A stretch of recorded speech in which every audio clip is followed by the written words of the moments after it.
My friend says, I am of the opinion that the singers that have mastery over their falsetto tend to be the singers that have the best vocal sound. That includes them singing in their chest voice as well.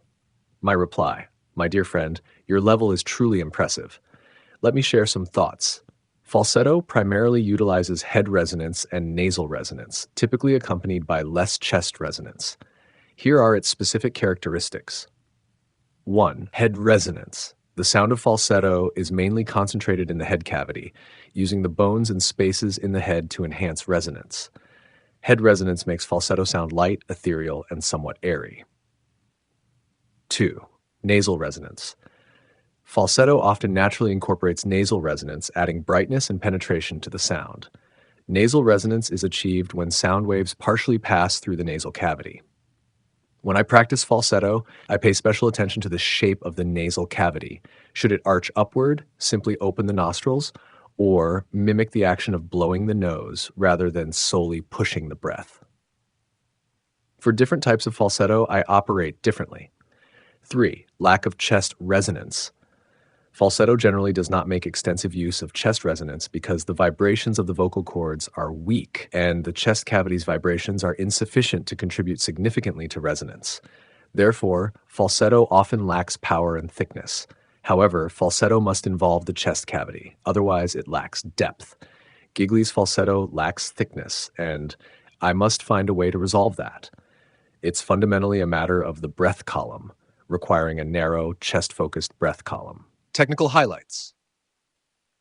Technical highlights. Falsetto is produced by the edges of the vocal cords vibrating rather than their full width.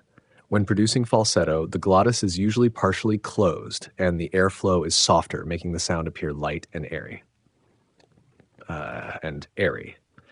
To make falsetto fuller or closer to a natural voice, one can enhance control over the nasal and head resonance while moderately introducing chest resonance, especially critical in mixed voice training. My friend, haven't I created many four-person song collections? You can refer to those. Besides the purposeful use of resonance cavities, another important question arises. How many muscle groups are involved in producing falsetto? Who has discussed this in a century? Except for me, I can't find any detailed discussion of falsetto technique, so I must address this issue. Producing falsetto involves coordination among multiple muscle groups, with the core focus on controlling the vocal cords and adjusting the resonance cavities. Here are the main muscle groups involved. 1. Vocal cord muscles. This muscle plays a crucial role in falsetto production. It stretches and thins the vocal cords, creating higher pitches. Vocal cord edge muscles, thyroarytenoid muscle, partial. Falsetto relies on the edges of the vocal cords vibrating rather than their full width. Fine adjustments of the vocal cord edges help create a light and delicate sound. Pavarotti and Domingo never used their vocal cord edge muscles. Before singing, they didn't stretch their vocal cords vertically. Their first note gathers all the sound above the throat. 2. Breathing support muscles. Although falsetto does not require the strong airflow support of chest voice, stable breath control is still necessary. The diaphragm ensures smooth airflow support. Intercostal muscles. These muscles control chest cavity expansion and stabilize breathing to prevent excessive air leakage. I believe humans don't understand this issue well. You can ask all living tenors, they never use their diaphragm or intercostal muscles when singing falsetto. They demonstrate online, showing actions above the oral cavity. Isn't this a joke? Excellent falsetto is primarily powered by the diaphragm.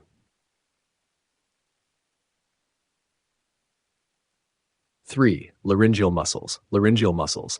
The laryngeal muscles must remain relaxed to avoid tightness or stiffness in the sound while controlling the glottis for falsetto's light and soft qualities. I dislike singers who rely on their throats for every sound. For those less qualified tenors watching my channel, I would tell them that falsetto should completely separate from throat muscle power. Quality falsetto does not use the laryngeal muscles.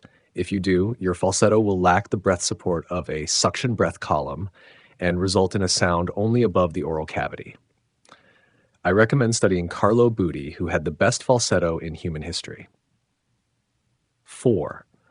Resonance adjustment muscles. Soft palate muscles. Raising the soft palate reduces excessive nasal interference, making falsetto purer.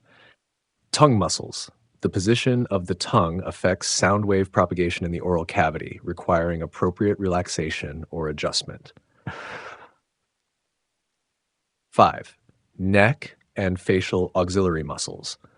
Neck muscles. The neck muscles should remain as relaxed as possible to avoid tension in the throat. Facial muscles. Adjusting facial relaxation and expressions helps refine the resonance cavities, making falsetto sound more natural and smooth. Notes. 1. The core of falsetto production lies in muscle coordination rather than strength.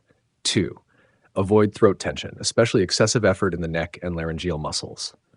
3. Breath support is fundamental, especially when transitioning between registers, mixed voice, or enhancing falsetto volume.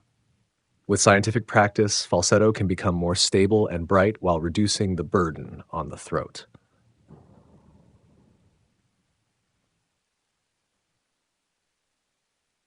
All right, that's all for now. I hope this episode helps everyone. If you have any questions or issues, feel free to ask. I'm even willing to demonstrate for you on Skype. Wishing you progress.